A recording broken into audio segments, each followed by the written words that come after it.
Hi everybody, I'm Christine Lashley, and today I'm going to share with you my strategies for making a body of work to have a gallery show.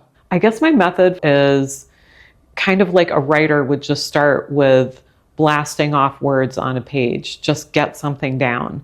All of the paintings seen here are in progress. Some I've been working on for a long time, maybe like a year, and other pieces have just gotten started and are waiting for a last few finishing touches.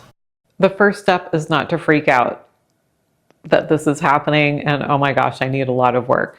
Since I've showed at the gallery before, I have an idea of the space and how I might like the collection of work to be shown. I want to plan for large, small, and medium paintings. Big beginning part of working on the show is just to roll up my sleeves and get started. I usually even jump in to bring out my huge canvases and just start throwing paint onto the canvas. No preparation at all. I realize as I'm saying this might sound like completely shocking advice. What about small studies and working them up? Maybe break those rules. Don't listen to expectations.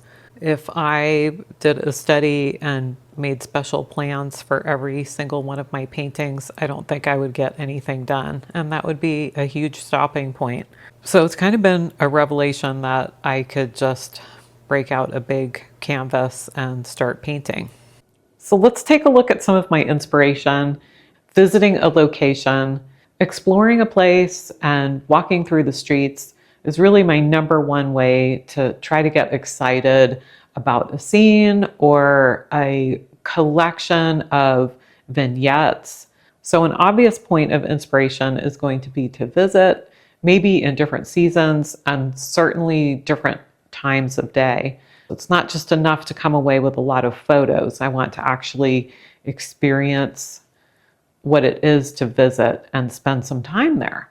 I really had a great time going on the garden tour, and I liked how a small house might not have necessarily much of a footprint, but the owner had made the most of the garden that they had. So this could even be a window box or possibly a courtyard in the back. And also I liked that the trees are growing adjacent to the house, casting shade on the house. So I took that one idea and made a painting of that. This was from the garden tour, and I just liked the dappled light that was falling on the building. There's something about the patterns and the way that the colors kind of shifted.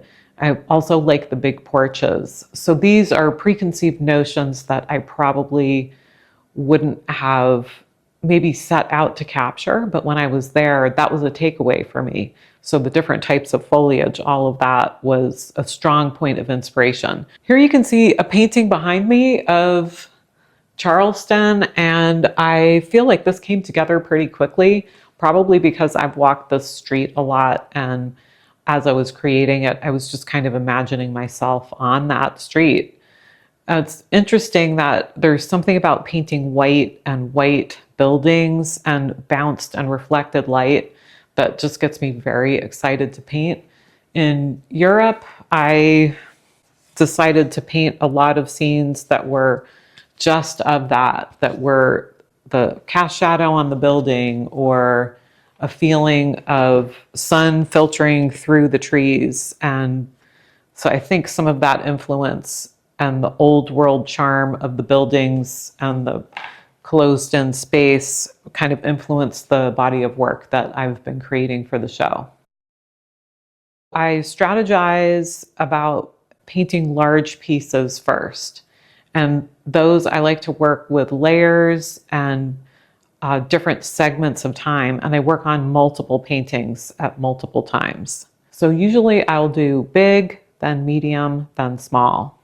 I like to work on a lot of different paintings. They're just all kind of cluttering the studio and different stages, and one goes up on the easel. I work on it for 10 minutes and then I take it off and work on another one. What I try to really avoid, and for me, this is a pitfall, is to have something up on the easel and say, I have to finish this. It's a hard and fast deadline. I don't want that anxiety to creep into the artwork. It's important to work on the painting with intent.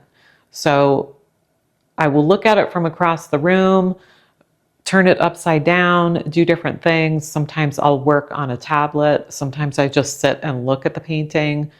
So then when I put it on the easel, it's not a random act. I will tell myself, well, I'm changing the color of the sky, or now I'm going to work on the street. Here's the start of the painting behind me, and it seemed to go pretty quickly with that loose, washy, interpretive underpainting and beginning stage. I was able to film this process for my online class, and I think it's pretty interesting to note the point at which I got stuck. And in class, we talk about how I solved this problem by using a digital paint over with my tablet. We'll take a look at that process next. Seeing it on a tablet where I'll work on a photo of the painting mid-process has been really helpful to kind of redo the design. And it's a way of breaking down the mechanics of having basically the logistics of all of that paint. So that process is shortened because I can try it out on the tablet or the computer in digital form before I waste all of that paint and, let's say, paint the sky 5 times. So I can try 5 different versions digitally, which is great. I find that the work goes slowly in the beginning and then faster as I move along and the paintings build up. Often, kind of the last couple of paintings I create for the show they go smoothly and quickly because I'm kind of in the flow of creating. I do think about the exhibit space. If it's a long space, perhaps a colorful painting at the end, or a dramatic up and down vertical to draw the viewer in. Those could be different components to have. If I only have, let's say, street scenes, then wouldn't have enough variety for the show.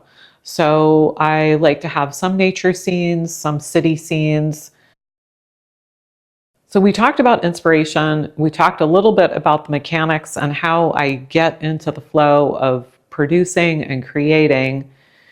And even though it seems a little bit chaotic and paintings coming on and off the easel with no linear approach, there are times when I make a full list of the paintings that are being created, plus I have them scattered around the studio so I kind of know what is available.